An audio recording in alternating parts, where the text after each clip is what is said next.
15 प्रश्न आपण पाहिले होते. 16वा बघा. Identify the correct sentences. 2 pounds of coffee cost 7 and 6 pence. B बघा. The furnitures are to be delivered today. C बघा. He give me many good advices. आता पहिल्या एमध्ये जर बघितलं 2 पाउंड्स ऑफ कॉफी इथं कॉस्ट दिले बघा. 2 पाउंड्सवरून आपण फसू शकतो की 2 पाउंड्स म्हणजे आपल्याला वाटू शकतं की वेगवेगळ्या रकमात 2 पाउंड्स ही एकच रक्कम आहे. त्यानुसार इथं एकवचनी क्रियापद कॉस्ट्स असं पाहिजे होतं.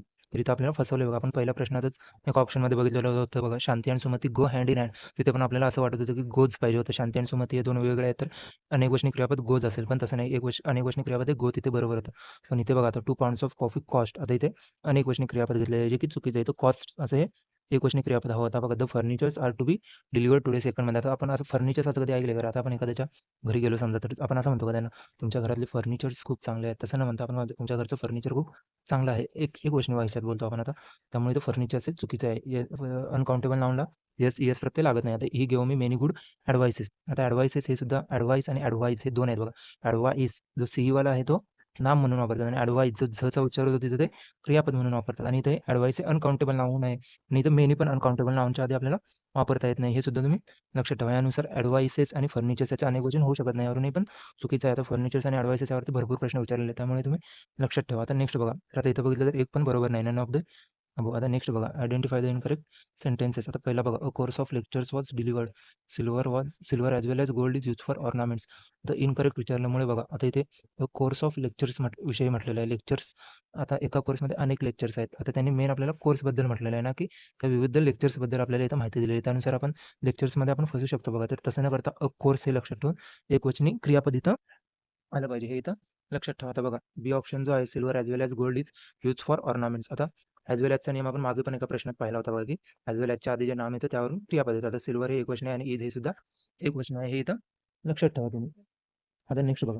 तर आता इथे इनकरेक्ट एकही नाही, त्यामुळे नायदर येतं. तर तुम्ही स्पष्टीकरण आहे ते वाचून घ्या एकदा. आता बघा. Choose the correct sentences.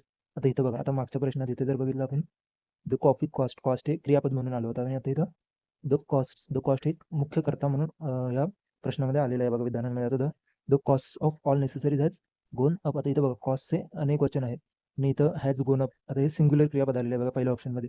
तर द कॉस्ट, आता इथं द कॉस्ट हे एक वचने आलेलं आहे आणि इथे पण दुसऱ्या ऑप्शनमध्ये हॅज हे क्रियापद हे सुद्धा एक वचनेच आलेलं आहे. आता थर्डमध्ये बघा. द कॉस्ट हे एक वचने आलेलं आहे आणि हॅव गोन अप हे अनेक वचने आलेलं आहे. आता नेक्स्ट बघा. फोर्थमध्ये the cost of all necessaries have went up. आता मी तुम्हाला भरपूर 2-3 प्रश्नांमध्ये मागे सांगितलं बघा, की हे नंतर क्रियापदाचं तिसरं रूप V3 येतात. इथे आणि हे V2 वेंट घेतलेलं आहे. त्यानुसार हे चुकीचं आहे. हे लक्षात ठेवायचं. मागच्या प्रश्नात कॉस्ट हे क्रियापद आलं होतं आणि इथे मुख्य कर्ता म्हणून आलंय. तुम्ही तिथे दोघांमध्ये गल्लत करू नका, नाही तर तिथे फसले जाल. तर इथं जे आहे, तर दुसरा ऑप्शन जो आहे तो बरोबर आहे. सिंग्युलर करता सिंग्युलर क्रियापद. आता नेक्स्ट बघा. 19वा. आता इथं सोपाच आहे बघा. अंडरलाईन होतं. आता इथं आपल्याला नाव, सर्वनाम, विशेषण वगैरे फाइंड आउट करायचे. आता बघा. After he had drunk the whisky the drunk was very drunk Indeed. आता बघा. आता इथे फसू शकतो आपण, पण आपल्याला सोपं आता काय माहिती आहे रे, हॅज, हॅड, हॅव. आता एक क्रियापद आहेत. आता इथे बघा. Had drunk. आता हे एवढं जरी माहिती असेल आपल्याला, तरी क्रियापदासाठी आता इथं क्रियापद व्ही, व्हर्बसाठी सी आहे बघा. आता सी कुठे आहे बघा. पहिल्यामध्ये सी, तिसऱ्या ऑप्शनमध्ये बघा सी आहे. आता नेक्स्ट बघा. Had drunk. आता हे क्रियापद झालं. तर बघा. द ड्रंक दारुडा. एवढा हे काय रे नाम आहे. आपण एखाद्याला म्हणून हा दारुडा आहे. आता त्यानुसार जर बघितलं, नाम ड्रंक दुसऱ्याचं नाम कुठे आहे रे, बी नाऊन बघा. ते पण तिसऱ्यामध्येच आहे बघा. बी साठी नाऊन. आणि आता काय शोधायचं आहे, तर आपल्याला ड्रंक, व्हेरी ड्रंकचं काय आहे रे, ते ॲडजेक्टिव्ह आहे. आता ते विशेषण आहे. व्हेरी ड्रंक खूप प्यालेला आहे तो. त्यावरून आपल्याला हे लक्षात येऊ शकतं. सोपं प्रश्न आहे बघा. आपल्याला वर्ब, नाऊन, ॲडजेक्टिव्ह जर माहीत असेल तर हा प्रश्न सुटू शकतो. काहीच माहिती नसेल नाऊन किंवा वर्ब, हॅडनुसार वर्ब जरी आपल्याला माहिती तरी जे उत्तर आहे ते बरोबर येतं. नेक्स्ट बघा. 20वा. शिला. आता बघा. ॲज वेल ॲज मी तुम्हाला ते सांगतो की तुम्ही नियम लक्षात ठेवण्याचा प्रश्न लक्षात ठेवा. आपल्याला लक्षात येईल. मग आपण आता रामश्यामचा पण प्रश्न बघितला होता. शिला ॲज वेल ॲज लिहिला. आता ॲज वेल ॲजच्या आधी शिलानुसार इथं काय आलं पाहिजे, तर इथं वॉज हे सिंग्युलर आलं पाहिजे. हे लक्षात ठेवायचं इथं. बाकी बघितले आर वेअर तर अनेक गोष्टी आहेत, त्यामुळे ते तर काही येणार नाहीत. आता नेक्स्ट बघा. तुम्ही प्रश्नानुसार जा, नियमानुसार नाही. नियमानुसार तुम्ही फसले जाल. तुम्ही काही मी सुद्धा फसेन. पण प्रश्न जेव्हा आपण बघतो PYQ तर त्याच पॅटर्ननुसार आहे. जिथं फसवायचं तिथेच फसवतो. म्हणून PYQ चांगल्या रीतीने आपण करणे गरजेचं आहे. आता नेक्स्ट बघा. Is idealism and devotion to. Next थांबा. आता इथं बघूया. हा प्रश्न आपण रिपीट झालेला आहे तो पुढं. आता इथं बघा. Is idealism and devotion to duty dash him to respect. आणि बी बघा. Pink pen and ink dash been displace by the ball point. आता इथे बघा. आता इथं आपल्याला एंटायटल्स हेव, एंटायटल्स हॅज, एंटायटल हेव आणि एंटायटल्स हॅज. आता मी तुम्हाला मागे पण भरपूर प्रश्न सांगितलं बघा. अँडने जोडलेली जेव्हा दोन गोष्टी असतील, त्या जर एकच बोध करत असतील तर तिथं सिंग्युलर वर्ब आलं पाहिजे. तर इथं बघा. Is idealism and devotion to duty आता इथं एकच पद होते त्यामुळे एकवचनी आपण क्रियापद घेतलं पाहिजे होतं. आता एकवचनी कुठे-कुठे आहे बघा. एन्टायटल्स आणि एन्टायटल्स पहिल्यात आणि चौथ्यामध्ये. आता नेक्स्ट बघा. Pen and ink. आता हे सुद्धा आयोगाने भरपूर वेळा प्रश्न विचारलेला. आता इथं आपली गल्लत होऊ शकते, की बाबा पेन एंड इंक हे वेगवेगळ्या गोष्टी आहेत. पण आयोगाने पी-वाय-क्यूमध्ये भरपूर वेळा एकच गोष्ट धरलेली आहे. त्यानुसार आपण लक्षात ठेवू शकतो. आता इथं एकवचनी आहे त्यामुळे इथं हॅव येणार नाही. पहिल्या ऑप्शनमध्ये कट होईल आणि फोर्थमध्ये जे हॅज दिलेलं आहे ते बरोबर येईल बघा. त्यानुसार pen and ink has been displaced by the ball point हे तुम्ही लक्षात ठेवा. आता बघा इथं नियम माहिती नसेल पी-वाय-क्यूनुसार जरी आपण गेलो, पी-वाय-क्यू डेटा माहिती असला तरी आपल्याला बाबा कळू शकते, की एन्टायटल्स येसमध्ये फसायचं, की एन्टायटल येस नसलेला आपण निवडायचा. मागच्या प्रश्नांमध्ये आपण बघितलंय, की जेव्हा एकच पद होतो तेव्हा सिंग्युलर वर्ब आहे. हे आपण भरपूर वेळा आता बघितलेलं आहे बघा. म्हणून प्रश्न आपण चांगले केले पाहिजेत. आता बघा next. Choose the correct option to fill in the blanks. आता बघा when dash dash Lalita take her teaching degree आणि बी बघा when which school dash C go to first. आता हे भूतकाळाविषयी इथं बोललं गेलेलं आहे बघा. भूतकाळातील या घटना आहेत. आता बघा आता पहिल्या ऑप्शनमध्ये डज जर बघितलं तर हे डज हे वर्तमान काळात वापरतात. त्यामुळे हे तर चाललं जाईल. आता बघा तिसऱ्या ऑप्शनमध्ये पण डज हे पण चाललं जाईल. आता हॅज जे आहे ना, हॅज हे मूलतः मालकी किंवा संबंध दर्शवण्यासाठी वापरलं जातं. त्यानुसार आता जर बघितलं जातं ए आणि बीमध्ये बघा व्हेन. आता भूतकाळात डीड वापरतात हे तर आता आपल्याला सोपं म्हणजे एकदमच सोपं आहे बघा. आता त्यानुसार जर बघितलं आणि मी तुम्हाला मागच्या पण एका प्रश्नात सांगितलं होतं की डीड नंतर V1 पहिलं रूप येतं क्रियापदाचं. आता हे जरी आपल्याला काहीच माहिती नसलं ना, तरी इथं बघायचं बाबा भूतकाळातील गोष्ट आहे. ते डज येईल का? हॅज येईल का? हे जरी आपण सोपं बघितलं तरी डीड हे सोप्या पद्धतीने आपण भूतकाळानुसार हे उत्तर बरोबर देऊ शकतो बघा. आता ह्याच टाईपवरती आता पुढे बघा तुम्हाला जसे-जसे मी सगळे पी-वाय-क्यू घेईन ना, तेव्हा भरपूर प्रश्न याच पॅटर्नवरती रिपीट तुम्हाला दिसतील. त्यामुळे तुम्ही नियमांचं टेन्शन घेऊ नका किंवा ते कसे लक्षात ठेवायचे. तर आता प्रश्नांनुसार आपण बघितलं तर ते लक्षात येईल. आता इथं डीड हे दोन्ही ठिकाणी बरोबर आहे बघा. इथे एकच नियम लक्षात ठेवा, की डीड नंतर V1 येतं आणि इथं पण बघा डीड नंतर गो हे V1 आलेलं आहे. आता नेक्स्ट बघा. Fill in the blank space with the most suitable among the given options. आता बघा, the matter could easily have been resolved, but neither his friends nor आता बघा neither nor चा नियम आपण किती वेळ बघितला. neither his friend nor he. आता इथं is येईल का रे, was येईल का, are आणि were. आता इथं बघितलं तरी भूतकाळातील वाक्य आहे बघा. हे आपल्याला लक्षात येऊ शकतं. आता भूतकाळातील वाक्यासाठी is येतं का? नाही. are येतं का? नाही. आता was आणि were आता आपण बघितलेलं आहे, की नायदर नॉरमध्ये आता आपण ह्याच्या जर बघितलं नॉर ही जवळचं काय आहे तर ही हे ही या याच्यानुसार आपण वॉच घेतलं पाहिजे. हे इथं आपण लक्षात घेतलं पाहिजे. तर आता इथं जर बघितलं तर सेकंड ऑप्शन वॉच जो आहे तो बरोबर आहे. हे इथं आपण लक्षात ठेवा. आता आपण भूतकाळात इथं कूड आहे म्हणून भूतकाळानुसार आपण गेलो म्हणून इज आर हे ऑटोमॅटिक कट झाले बघा आणि वॉज वेअर हे सिंग्युलर आहे की अनेक वचने आहे यानुसार आपण वेअर कॅन्सल केलं आणि वॉच घेतला. नायदर नॉरचा नियम बघा आता किती वेळा रिपीट झालेला आहे. म्हणून सांगतो प्रश्नानुसारचा नियम लक्षात ठेवण्याची गरज भासणार नाही. आता बघा 24वा in which one of the following sentence does the subject agree correctly with the verb. Each man and each woman has a vote. आता बघा मी पहिल्याच प्रश्नात पहिलीच हे सांगितलेली पहिलंच सेंटेन्स होतं की each man and each woman has. हे तुम्ही लक्षात ठेवा म्हटलं. तिथं each Bush and each tree has हे सेमच वाक्य होतं. मी तिथेच म्हटलेलं तुम्हाला की सेंटेन्सचा पॅटर्न तोच राहील, फक्त नाव बदलली जातील. त्यानुसार इथं बघा आता खालच्या ह्याच्यात बघा हॅव गेलंय तर आता हे चुकीचं येईल सिंग्युलरनुसार. आता the ship was wreck and every men woman and child were drowned. आता इथं काय सांगितलं आता आपण प्रश्न आपला मागे झालेला आहे बघा. The ship was wreck and every man woman and child were drowned. तर हे चुकीचं आहे बघा. आता इथं बघा the ship was wreck and every man woman and child had drowned. आता इथं आपल्याला जे करेक्ट विचारलं तर पहिला जो आहे ऑप्शन ए एक number each man and each woman has vote हे जे आहे ते पहिलं बरोबर आहे बघा. आता इथेच बघा द शिपवाला क्वेश्चन मागे पण रिपीट झालेला आहे. त्यानुसार आपण इथं बघितलं तर वॉच पाहिजे वॉज होतं बघा बरोबर दिलेलं. इथं वेअर आणि हॅड हे चुकीच्या पद्धतीने दिलेलं आहे. त्यानुसार आता आपण बघा मी तुम्हाला ते म्हणून सांगतो की सेंटेन्स जे आहे प्रश्नातले ते लक्षात ठेवा. नियमानुसार गेलो तर आपली गल्लत होण्याची शक्यता आहे. आता नेक्स्ट बघा. Put the correct verb in the blank. The rise and fall. आता इथे एकच संज्ञा घेतलेली आहे. राईज अँड फॉल आपण म्हणतो चढ आणि उतार वेगवेगळे घेत नाही. त्यानुसार तिथं the rise and fall of the tide is due to lunar influence हे इथं बरोबर आहे का. इज जो आहे 2 नंबरचा ते बरोबर आहे बघा. सिंग्युलर वर्ब इथं आलं पाहिजे. Bread and butter rise and fall ही एकच संकल्पना आहे. आता नेक्स्ट बघा. 26वा प्रश्न बघा. Fill in the blanks with the answer options given below. Either the children or the milkman dash knocking at the door. आता नायदर नॉर आणि आयदर ऑरचं आपण भरपूर वेळा मागे बघितलं बघा. काय होतं आता इथं जर आयदर ऑरमध्ये काय आलं क्रियापद हे जवळच्या कर्त्यानुसार आहे. आता इथं जवळचा कर्ता कोण आहे तर मिल्कमॅन आहे. त्यानुसार काय येईल रे आर येईल का तर आर आणि नाही येणार. वेअर येईल का तर नाही. हॅव नाही. आता is milkman is knocking at the door एकवचनी क्रियापद एकवचनी कर्ता यानुसार येईल. आता जे एक्सप्लेनेशन दिलेलं आहे ना ते तुम्ही वाचा. तसंही मी सांगितलेलेच आहे ते आणि हे रिपीट भरपूर वेळा झाले आहे त्यानुसार बघा. आता बघा next. Fill in the blanks from the given option. The United States dash highly advance in science and technology. आता एक नियम आहे की नियम म्हणण्यापेक्षा तुम्ही एवढं लक्षात ठेवा की पुस्तकं किंवा देश अशी जी नावं येतात अनेक वचनी असली तरी ती एकच घटक असतात म्हणून ती तर त्यांचं जे क्रियापद आहे ते एकवचनी घ्यायचं. आता युनायटेड स्टेट्स, तर वेगवेगळ्या स्टेट्सचा तो एकच देश बनलेला आहे. आता इथं आपल्याला एका देशाविषयी विचारलेलं आहे. तर आता देशाचं नाव घेताना आपण तिथं क्रियापद हे एकवचनी घेतलं पाहिजे. तर तिथं इज हे क्रियापद बरोबर आहे बघा. बाकीचे आर, वेअर, हॅव बीन हे येणार नाहीत. इथं तुम्ही लक्षात ठेवा की देशाचं नाव जर असेल, पुस्तकांचं नाव असेल, आणि तिथं जर एकवचनी क्रियापद आलं पाहिजे. म्हणजे साधं आता तुम्ही जर युनायटेड स्टेट्स US विषयी विचारलं आणि इज आलं होतं, हे जर लक्षात ठेवलं, जर पुढे आणि कितीही देश बदलले किंवा काही झालं तरी तिथं बघा तुम्ही एकवचनीच क्रियापद घेता येईल आपल्याला, हे लक्षात ठेवलं तर.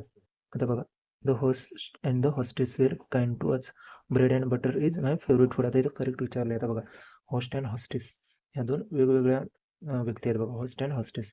इथे त्यामुळे क्रियापद वेअर हे बरोबर घेतले बघा. अनेकवचनी क्रियापद हे बरोबर घेतले. आणि ब्रेड अँड बटर हे एकच अन्न आहे. इज माय फेवरेट फूड म्हणजे माझं आवडतं जेवण आहे, असं त्याचं म्हणणं आहे. त्यानुसार ब्रेड अँड बटर हे एकच जेवणाचं बोध होते. त्यामुळे इज हे क्रियापद इथे सुद्धा बरोबर आहे. त्यानुसार बघितलं तर दोन्ही both A and B are correct. C जो ऑप्शन आहे तो बरोबर आहे. द नेक्स्ट बघा, choose the appropriate verb from the agrees with the subject. The general with all his soldiers.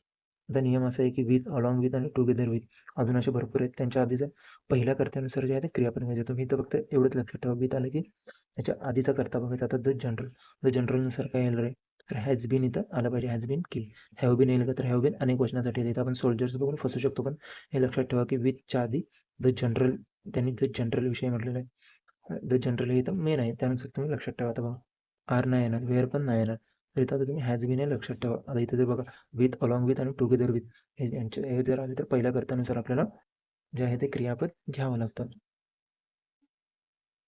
सोल्जर्सकडे तुम्ही फसू शकता. सोल्जर्सवरून तुम्हाला वाटू शकतं की हॅव येईल, तर हे लक्षात ठेवा. विथ बघायचं, सेंटेन्स कुठं जोडलेलं आहे ते बघायचं, आणि ते जनरलनुसार आपण हॅज बीन घेतलं पाहिजे, हे लक्षात ठेवा. आता बघा, पुढे विथचे भरपूर प्रश्न असतील, हे लक्षात ठेवा. आता बघा, the introduction of English, Marathi and other regional languages dash profound effect on the students linguistic competence. तर इथं जर बघितलं, has had, have had, are आणि फोर्थ आहे की हॅव. आता इथं काय म्हटलं आहे त्यांनी, English, Marathi and other languages, regional languages. तर आता त्यांनी ह्या भाषांविषयी म्हटलेलं नाही, तर त्या इंट्रोडक्शन, विषयी त्यांनी इथं आपल्याला माहिती देण्याचा प्रयत्न केलेला. आता जर द इंट्रोडक्शन जर बघितलं तर काय येईल रे, एकवचनी वाटतं ना द इंट्रोडक्शन. मग एकवचनीसाठी आपल्याला एकवचनीच क्रियापद घ्यावं लागेल. हॅज हॅड हे इथं बरोबर आहे बघा. हेव नाही येणार, आर नाही येणार आणि हॅव सुद्धा येणार नाही, हेव हॅड पण येणार नाही. तर हॅज हॅड म्हणजे काय, जी नुकतीच क्रिया एखादी अनुभवलेली आहे किंवा झालेली आहे, आपण केलेली आहे. हॅज हॅड हे लक्षात ठेवा. हॅज हे सहाय्यकारी क्रियापद आहे आणि हॅड हे मुख्य क्रियापद म्हणून इथं येतं. हॅज हॅड हे तुम्ही लक्षात ठेवा. द इंट्रोडक्शन, आता बघा, इंग्लिश, मराठी आणि अदर रिजनल लँग्वेजेस, इथं आपण फसू शकतो की बाबा लँग्वेजेस म्हटलेल्या आहे, अनेक गोष्टी येईल, तर त्यांनी द इंट्रोडक्शन, त्या भाषांच्या इंट्रोडक्शन विषयी इथं आपल्याला सांगितलेलं आहे. त्यानुसार तुम्ही लक्षात ठेवा. त्या next choose the correct sentence. Bread and milk is is only food. The horse and carriages is at the door, is at the door. Every boy and girl was ready. आता बघा, ब्रेड अँड मिल्क, आता हे आपण भरपूर वेळा बघितलं बघा, हे जेवणाचा एक पदार्थ आहे, तो एकच बोध होतो, इज बरोबर आहे. द हॉर्स अँड कॅरेज, घोडा आणि गाडी, हे आपण एकत्र संबोधतो बघा, इज बरोबर आहे. Every boy and girl was ready, त्यानुसार जर बघितलं आपण तर तिसरं जे आहे ते सुद्धा बरोबर आहे. आता आपण एव्हरीचा मी नियम तुम्हाला मागे पण सांगितलेलं होतं बघा, एव्हरीच्या पुढे कितीही नामं आली तरी आपल्याला ते एकवचनीच घ्यायचं आहे. एव्हरी, ते जहाज बुडालेलं, तर प्रश्न होतो का, every main, women and children was दोन आपण घेतलेलं होतं, त्यानुसार इथं लक्षात ठेवा बघा, एव्हरीच्या इथं पुढे बॉय, गर्ल वगैरे आलेले आहे. सेम त्याच प्रकारे इथं आपण एकवचनी क्रियापद म्हणून सांगतो की प्रश्न बघा, त्यांचे ऑप्शन्स बघा, नियम लक्षात नसले तरी आपल्याला तिथं, आता माझ्या बघा इथं ते जहाजाच्या याच्यावरून इथं माझ्याही लक्षात राहिलं की एव्हरी नंतर कितीही नामं आली तरी एकवचनीच घ्यायचं होतं. नेक्स्ट बघा, इथं तिन्ही जे आहेत ते बरोबर आहेत. आता बघा 32, identify incorrect sentences. The basket of apples and pears were hanging from a hook. This must be one of the best plays that has been staged at Stratford this season. Which of the candidates are well qualified? आता जर इथं बघितलं, आता apples and piers विषयी त्यांनी म्हटलेलं आहे का नाही, तर ॲपल्स अँड पियर ज्या बास्केटमध्ये आहेत त्या बास्केट विषयी विचारले. द बास्केटमध्ये हे एक गोष्ट आहे, त्यानुसार इथं वेअर नाही येतं, इथं वॉ झालं पाहिजे होतं. आता आपण भरपूर वेळा बघितलं मागच्या प्रश्न बघा, languages, Marathi, English and other regional languages, पण त्याने ते लँग्वेजेस विषयी नाही म्हणता ते इंट्रोडक्शन विषयी म्हटलं होतं, त्यानुसार तिथं एक क्वेश्चन क्रियापद आता इथं द बास्केट विषयी म्हटलं, त्यानुसार इथं हे क्वेश्चन क्रियापद येणार. आता इथं बघा next, these must be one of the best place that has been stage at Stratford this season. आता इथं बघितलं तुम्ही, आता इथं भरपूर फसण्याचे चान्सेस आहेत बघा. धीज must be one of the best, तर तुम्ही तुम्हाला इथं वाटू शकतं की वन ऑफ नुसार इथं सिंग्युलर आलं पाहिजे, प्लेजनुसार इथं अनेक वचनीसुद्धा आलं पाहिजे. तर नेहमी असं लक्षात ठेवा की दॅटच्या आधी जे काही एकवचन येईल किंवा अनेक वचन येईल त्यानुसार आपल्याला पुढचं क्रियापदे घ्यावं लागतं. तर त्यानुसार जर बघितलं दॅट नंतर हॅज आले तर तिथं हॅज न येता हॅव आलं पाहिजे होतं. प्लेज दॅटच्या आधी प्लेज हे अनेक वचने आले त्यामुळे आपल्याला हॅज न येता तिथं हॅव आलं पाहिजे होतं हे लक्षात ठेवा. Which of the candidates are well qualify. आता मी हे तुम्हाला इचचा नियम सांगितला बघा. इच ऑफ द नंतर अनेक वचने नाम येतं पण क्रियापदे एक वचने आलं पाहिजे होतं. हे मागच्याच प्रश्नात मी तुम्हाला सांगितलं. तिथं जरी ते आणि तिथं तुम्हाला मी ते लक्षात ठेवा म्हटलं होतं की ते सेंटेन्स बघा each of the candidates are नाही येतं इथं इज वेल क्वालिफाईड हे आलं पाहिजे होतं. त्यानुसार जर बघितलं तिन्ही वाक्य जी आहेत ती चुकीची आहेत. पहिल्या इथं वॉच पाहिजे होतं तिथं वेअर दिलं. इथं दुसऱ्या ह्याच्यात हॅव पाहिजे होतं तिथं हॅज दिलं आहे. तिसऱ्या ह्याच्यात इज पाहिजे होतं तिथं आर दिलेलं आहे. ह्यानुसार तुम्ही लक्षात ठेवा. एक्सप्लेनेशन जे आहे ते बघा. म्हणून मी तुम्हाला सांगतो की ऑप्शन्स बघा. ऑप्शननुसार आपल्याला काय बघा कुठे चुकवलं असेल काय ते लक्षात येतं. आता इथं जर बघितलं आता इथं जर मी एक सांगू तुम्हाला दॅटच्या आधीचं जे बघा प्लेज आहे ना त्यानुसार इथं हॅव बीन आलं पाहिजे होतं. हे तुम्ही लक्षात ठेवा. नेक्स्ट बघा. Identify the correct sentence. Either Ravi or Mohan have done his work. You who is more lethargic than she. आता करेक्ट विचारलं आयदर रवी और मोहन. आता इथं बघा आयदर ऑरचं तर आपण किती वेळा बघितलं. आता मोहननुसार इथं हॅव नाही तर मोहन हॅज आलं पाहिजे होतं. कट झाला पहिला चुकीचा. आता नेक्स्ट बघा second. You who is more lethargic than she. आता बघा दॅटचं इथं कसं आपण बघितलेलं दॅटच्या आधी प्ले झालं होतं आणि पुढे अनेक वचनी हॅव घेतलेलं आपण तिथं हॅज दिलेलं पण ते चुकीचं हॅव पाहिजे होतं. तर इथं पण बघा हुच्या आधी यू आलं. यूनुसार इथं आर पाहिजे होतं इथं इज नाही येणार. तर हे लक्षात ठेवा. दॅट हुच्या आधी बघायचं कोणता करताय त्यानुसार क्रियापदे घ्यायचं. इथं तुम्ही लक्षात ठेवा. इथं दिले बघा खाली हू विच दॅटच्या नंतर येणारे क्रियापद त्याच्या आधीच्या सर्वनामावर अवलंबून असते. त्यानुसार तुम्ही लक्षात ठेवायचे दोन्ही जे आहेत ते दोन्ही विधाने चुकीचे आहेत. हे इथं आपण लक्षात ठेवा. 33वा झाला तर 34वा बघा. The grammatically incorrect sentences among these. आता बघा पहिलं some of the TV serials is worth watching today. Some of the second बघा B the some of the TV serials are worth watching today. C बघा none of the TV serial is worth watching today. None of the TV serials are worth watching today. आता some of the आणि none of दीचे बाबतीत तुम्ही आता हे जर 4 ऑप्शनमधले जर 2 option योग्य आहेत ते लक्षात ठेवले ना पुढचे सम ऑफ द आणि नन ऑफ द वरचे प्रश्न सुटू शकतात. आता सम ऑफ दचा असं आहे की सन ऑफ द नंतर जेव्हा अनकाउंटेबल नाऊन येतं तेव्हा ते क्रियापद घेताना एक वचनी घ्यायचं आणि सम ऑफ द नंतर अनेक वचनी जर आलं तर अनेक वचनी क्रियापद घ्यायचं. आणि नन ऑफ द विषयी भरपूर आयोगाने जे प्रश्न विचारले तिथं नन ऑफ द आलं तर एक वचनीच क्रियापद भरपूर वेळा आलेलं आहे. त्यानुसार तुम्ही एवढं जरी लक्षात ठेवलं काही माहिती नसलं तरी नन ऑफ द आलं की एक वचनी क्रियापद घ्यायचं. तर त्यानुसार हा प्रश्न सुटू शकतो बघा. आता बघा some of the TV serial तर हे serial is worth watching today. तर आता हे जे आहे एवाला हे जे ते चुकीचं आहे बघा. आता some of the TV serials are worth watching today. B जे आहे ते बरोबर आहे बघा. बी विधान जे आहे ते बरोबर आहे. आणि आता सी बघा none of the TV serial is worth watching today. आता मी सांगितलं बघा ननमध्ये नन ऑफ द आलं तर क्रियापदे एक वचनी पाहिजे. त्यानुसार आता बघा हे सी जे बरोबर आहे. आता none of the TV serials are तर हे चुकीचं आहे बघा. आता तुम्ही परत एकदा सांगतो बघा सम ऑफ द आणि none of the. Some of the नंतर अनकाउंटेबल नाऊन जर आलं तर क्रियापद जे आहे ते एक वचनी घ्यायचं आणि सम ऑफ द नंतर काउंटेबल नाऊन आलं तर ते क्रियापद आहे ते अनेक वचनी घ्यायचं. आता सिरियल्स आपण मोजू शकतो. एक सिरियल 2 सिरियल टी व्हीवरच्या. त्यानुसार इथे सिरियल्सनुसार आर जे आहे ते अनेक वचनी हे बरोबर आलेलं आहे. त्यानुसार आपण लक्षात ठेवू शकतो बघा. आता चुकीचं विचारलं त्यानुसार ए आणि डी जे आहे ते चुकीचं आहे. आता सम ऑफ द आणि नन ऑफ दचं आहे तुम्ही लक्षात ठेवा. आता पुढे बघा. First is the minister accompanied by his officers is visiting the town tomorrow. Each of the employees was given a bonus. आता द मिनिस्टर आहे सिंग्युलर आहे. त्यानुसार is visiting the town tomorrow हे सुद्धा आहे ते विधान बरोबर आहे बघा. आता नेक्स्ट बघा each of the employees was given a bonus. Each of the मागे मीच आता किती वेळा रिपीट झालं बघा. इच ऑफ द नंतर अनेक वचनी नाव येतं पण क्रियापदे एक वचनीच पाहिजे. त्यानुसार जर बघितलं तर दोन्ही विधानं बरोबर आहेत. आता इथं बघा सेंटेन्स याचं इथंच एक्सप्लेनेशन दिलं की a company by as well as along with ह्यानुसार जे ह्या आधी जे पहिले शब्द येतात त्यानुसार क्रियापद घ्यायचं. आता हे तुम्ही इथं 3च लक्षात ठेवा. ॲज वेल ॲज झाले. अलॉंग विथचा पण एक प्रश्न झाला इथं अ कंपनी बायचा प्रश्न लक्षात ठेवा. त्यानुसार अ कंपनी बायच्या आधी एक वचनी आलं तर क्रियापदी एक वचनीच आलं पाहिजे. इच ऑफचा तर आपण भरपूर वेळा नंबर प्रश्न बघितला आहे बघा. आता 36वा बघा. Every man and grammatically correct विचारले. Every man and woman is welcome. Neither of the two boys were successful. आता इथं जर बघितलं तर पहिला प्रश्न बघा every man and woman is welcome. आता बघा इथं काय नियम आहे तर एव्हरी आणि इच हे जेव्हा 2 नामांच्या आधी येतं तिथे जर आपण बघितलं तर एक वचनीच ते नेहमी मानलं जातं. Every man and woman is welcome. त्यानुसार जर बघितलं तर हे बरोबर आहे बघा. आता neither of the two boys were successful. तर नायदर, आता नायदरमध्ये आहे ना, तुम्ही एक लक्षात ठेवा, नायदर ऑफ आलं काही येऊ दे, तिथं एकवचनी क्रियापद आलं पाहिजे.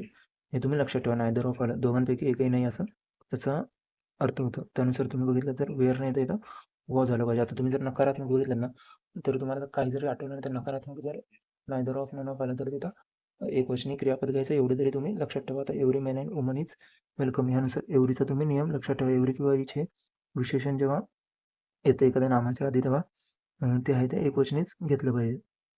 आता आता बघा पुढचा प्रश्न, नन ऑफ द ब्रदर्स. तर बघा नन ऑफचं इथं परत रिपीट झालेलं आहे. None of the brothers has their fathers talent. B बघा, none of the brothers have their fathers talents. C बघा, none of the brothers had their fathers talents. None of the brothers had their fathers talents. आता बघा, none of the brothers, मी काय सांगितलं, none of आलं तर तिथं एकवचनी क्रियापद घ्यायचं आहे. आता इथं हॅव ऑटोमॅटिकली कट होईल. आता बघा, हॅज आलं, ए बरोबर आलं. आता आपल्याला हॅज जर आलं तर ए बरोबर आलं, तर ए बरोबर असलेले किती पर्याय आहेत बघा, 1 नंबर आणि 3 नंबर आणि 4 नंबर. ठीक आहे. बी गेलं तर बी गेल्यानुसार दुसरा ऑप्शन कट होतो आणि तिसराही ऑप्शन कट होतो आणि चौथा ऑल करेक्ट हा सुद्धा ऑप्शन आपला कट होतो. त्यामुळे पहिला 1 नंबर जो आहे तो ए सी हा बरोबर ठरतो. बघा, आता हॅड आपण हे भूतकाळात पण वापरू शकतो ना, had their fathers talent. None of the brothers had their fathers talent. हे आपण जे आहे ते भूतकाळात सुद्धा एकवचनी आणि अनेकवचनीसाठी वापरू शकतो हॅड. आता बघा, चौथा जो आहे डी मध्ये, नन ऑफ द ब्रदर्स. आता इथं ॲपोस्ट्रॉफी मालकी दाखवण्याचा प्रयत्न केला, ब्रदर्स आर नंतर ॲपोस्ट्रॉफी देऊन यस दाखवलं तर ती प्रश्न आहे ती चुकीची आहे. त्यानुसार तो ऑप्शन तर ऑटोमॅटिकलीच कट होतो. आता इथं बघा, मी तुम्हाला मागे सांगितलं की नन ऑफ द नंतर लक्षात ठेवा की एकवचनी क्रियापद आलं पाहिजे. त्यानुसार इथं बघा, हॅज हे एकवचनी क्रियापद येतं आणि भूतकाळात संदर्भात जर असेल तर हॅड हे एकवचनी आणि अनेकवचनीमध्ये सुद्धा वापरलं जातं, हे लक्षात ठेवा. काही माहिती नसलं तरी हॅव गेलं असताना आपलं हॅववरून सगळे ऑप्शन, बाकीचे 3 ऑप्शन बी 2 नंबर, 3 नंबर आणि 4 नंबर कट झाले असतं आणि ए सी हे आपलं बरोबर आलं असतं, हे लक्षात ठेवा. इथं तुम्हाला जर काय नियम नवीन लक्षात ठेवायचं असेल तर हॅड जे आहे ते एकवचनी आणि अनेकवचनी भूतकाळात आपल्याला वापरता येतं, हे इतकं लक्षात ठेवा. आता बघा, pick out the correct sentence from the given alternative. आता बघा, the fleet have set sail. Second, John as well as James deserve praise. You who is my friend should not worry me. She is one of the best mothers that have ever live. आता बघा, पहिल्यामध्ये the fleet have set sail. आता the fleet, तर यावरून आपल्याला काय लक्षात येतं रे, द फ्लीट जहाजांचा एक ताफा, यानुसार एक कलेक्टिव्ह नाऊन आहे. आता इथं हॅव ऐवजी काय पाहिजे होतं, तर हॅज दिलं पाहिजे होतं. द फ्लीट जहाजांचा एक ताफा येतो. जहाजं अनेक आहेत पण ते एक ताफा हे जे आहे ते कलेक्टिव्ह नाऊन. आता आपण बघतोय समोर एक ताफा येतो, एक ताफा, त्यानुसार एकवचनीनुसार एकवचनी क्रियापद तिथं हॅज हवं होतं. आता बघा, ॲज वेल ॲजचे नेम आपण भरपूर वेळा पाहिजे. आता इथे जॉननुसार इथं डिझर्व नाही तर डिझर्व्स, ई यस असं इथं पाहिजे होतं. हे भरपूर वेळा झाले बघा. आपलं आता यू सांगितलं बघा, दॅट हू यांच्या आधी जे येतं यू नुसार इथं यू हू इज नसून आर पाहिजे होतं. मागे पण हा प्रश्न झाला बघा. आता फोर्थ बघा, she is one of the best mothers that have ever lived. आता वन ऑफ द नंतर जर बघितलं तर मदर जे आहे हे नाम आलेलं आहे आणि दॅटच्या आधी बघा, मी तुम्हाला सांगितलं हो आणि दॅटच्या आधी बघायचं आणि त्यानुसार आपलं जे आहे ते क्रियापद घ्यायचं. आता मदर्स हे जे आहे ते अनेक वचने आलेले आहे, त्यानुसार हॅव जे आहे ते क्रियापद आहे ते बरोबर आहे बघा. त्यानुसार म्हणून सांगतो पी-वाय-क्यू चांगल्या पद्धतीने आपण केले पाहिजेत. इथं तेच तोच पॅटर्न रिपीट झाला आहे बघा. दॅट हू हे तुम्हाला मी मागं पण सांगितलं वरती बघा, हू यू इथं आर हवं होतं थर्डमध्ये आणि फोर्थमध्ये जे आहे ते हॅव जे आहे ते बरोबर आहे. इथं करेक्ट विचारल्यामुळे फोर्थ ऑप्शन करेक्ट आहे बघा. आता 39 बघा, fish and chips is not my favourite meal. बरोबर आहे. Pen and ink has been displace by the ball point, हे पण बरोबर आहे. Bread and water was the vagrant staple diet in prison, तिन्ही जे आहेत ते बरोबर आहे. त्यात तिन्हीमधून fish and chips, pen and ink, bread and water हे एकाच अर्थात आपल्याला एकच संकल्पना असल्याचं आपल्याला यातून बोध होतो, हे लक्षात ठेवा. आता हे तिन्ही जे आहेत ते ऑप्शन मागेही अनेकदा रिपीट झालेले आहेत बघा. त्यानुसार आपण इथे लक्षात ठेवू शकतो. तर नेक्स्ट बघा, इथं एवढं एक्सप्लेनेशन देण्यासारखं नाही आहे कारण हे आपण याआधी सुद्धा भरपूर वेळा बघितलं. आता नेक्स्ट बघा, 40वा प्रश्न बघा, the tallest of the correct विचार, the tallest of the players was injured. The man in charge of the workers was called Rajan. Ram as well as Shyam, इथं फसवले बघा, वेअर दिले, सी ऑटोमॅटिकली कट झाला. तर द मॅनेजर अलॉंग विथचा नेम आपण बघितला बघा. The manager along with several assistants was present at the ceremony. आता इथं करेक्ट विचारल्यामुळे सीचा ऑप्शन ॲज वेल ॲज असंच आपण कट केला बघा. त्यानुसार आता बघितलं, tallest of the players was injured आणि the man in charge of the workers was called Rajan. आणि फोर्थ बघा, the manager along with several assistants was present at the ceremony. आता बघा, मी तुम्हाला मागे पण सांगितलं ॲज वेल ॲजचा नियम भरपूर वेळा रिपीट झालेला आहे. त्यानुसार जर बघितलं आपण तर सी जे आहे ते कट होतं आणि ABD हा जो ऑप्शन आहे तो बरोबर आहे. आता आपण 40 प्रश्न बघितले तर इथं जर आपण बघितलं की भरपूर वेळा प्रश्न त्याच फॉर्मॅटमध्ये पॅटर्न फक्त थोडं मागे पुढे नावं एक्सचेंज करून ह्यानुसार ते दिलेलं आहे. म्हणून PYQ आपण चांगल्या पद्धतीने केले पाहिजेत. आता या इथं फसवण्यासारखं तर कुठंच नाही. ॲज वेल ॲज वरून आपण ओळखून जाऊ शकतो की ते सी जे आहे ते चुकीचं आहे. आता इथं एक्सप्लेनेशन देण्यासारखं म्हटलं तर बघा, the tallest of the players was injured. आता इथं प्लेयर्सनुसार आपल्याला वाटू शकतं की बाबा इथं वेअर पाहिजे होतं, तर नाही. त्याने त्या प्लेयर्सविषयी न सांगता द टॉलेस्ट, द मॅन, त्या एका द टॉलेस्ट विषयी सांगितलेलं आहे. The man in charge of the workers इथं पण फसवलं. वर्कर्सनुसार आपल्याला वाटू शकतं की वेअर आलं पाहिजे होतं, पण नाही. मी तुम्हाला हे पण मागे अनेक वेळा सांगितलं आहे बघा. त्यानुसार द टॉलेस्ट इथं लक्षात ठेवा, द मॅन इथं, त्यानुसार आपल्याला क्रियापदही पुढे घेता आली पाहिजेत, हे लक्षात ठेवा. अलॉंग विथचा पण आपण याआधी प्रश्न बघितलेला आहे बघा, म्हणून सांगतो PYQ चांगले करा. आता बघा, आता इथं बघा परत तेच आलेलं आहे. The tallest of the players was injured, Ram as well as Shyam was present. दोन्ही पण बरोबर आहे. आता हे तेच रिपीट झाले बघा. तर आता पुढचा प्रश्न बघूयात. Acceptable was given in the options. आता 350 रन्स. आता आपण क्रिकेटमध्ये बघा एका स्कोरविषयी बोलताना त्यांचा एवढा स्कोर झाला आहे, एकच स्कोर असतो तो. 350 रन्स काही प्रत्येकाचे वेगवेगळे नसतात.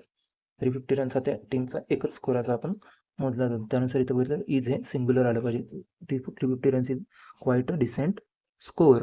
आता इथं बघा इज हे बरोबर आहे, ते सोपं आहे बघा. त्यानुसार आपण हे लक्षात घेऊ शकतो. रक्कमविषयी पण तुम्हाला मागे सांगितलं, डिस्टन्सचा पण मागे प्रश्न आलेला होता.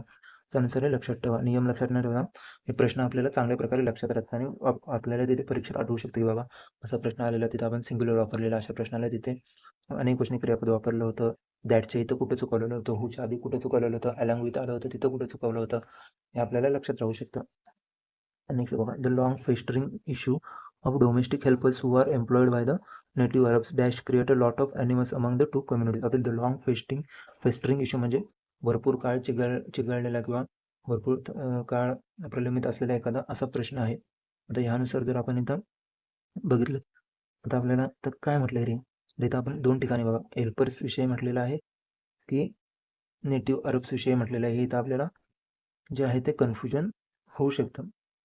आता इथं जर बघितलं तर भरपूर आपण प्रश्न बघितले. द इंट्रोडक्शनचा प्रश्न बघितला होता.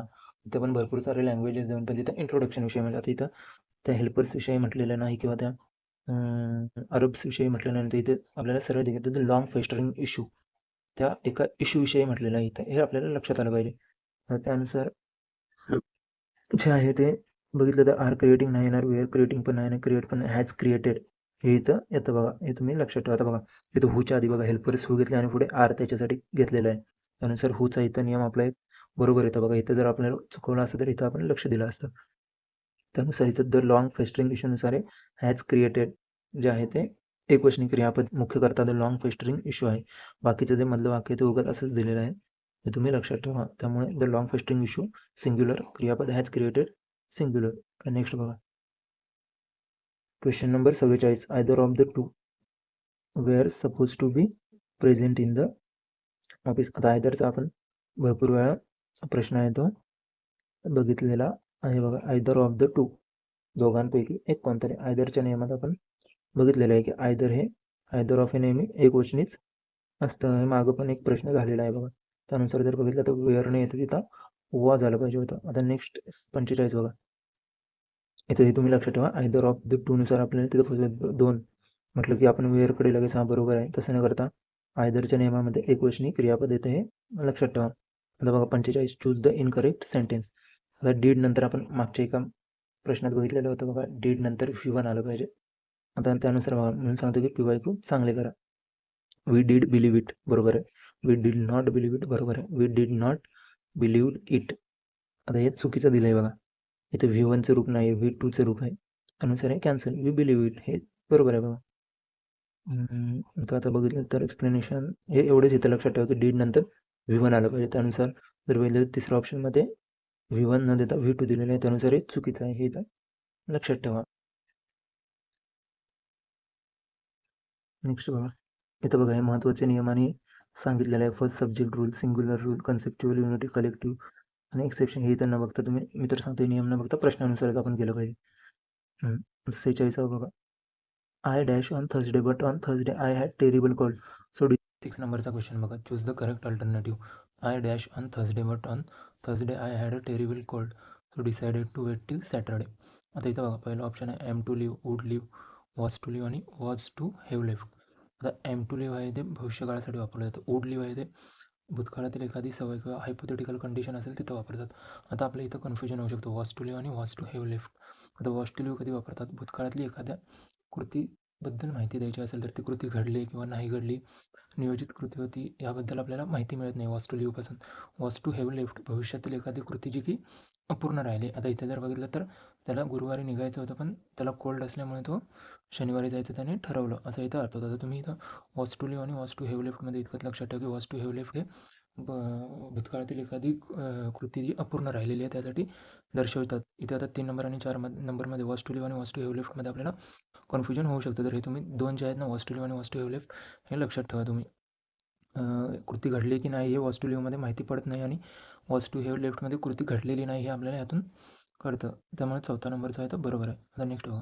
आता इथे बघा अ लार्ज नंबर ऑफ सगळीकडे अ लार्ज नंबर ऑफ आहे आणि त्याच्यानंतर लेडीज हे अनेक वचने आहे.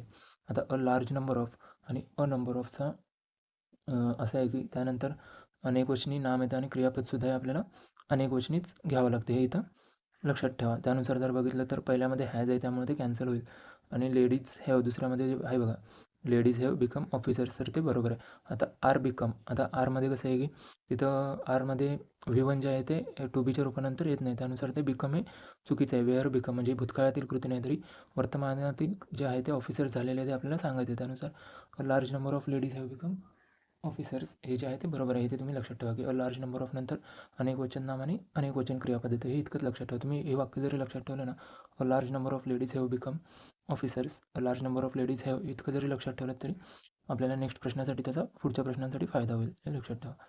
आता बघा a group of yachts with brightly coloured banners flying in the wind are entering the harbour.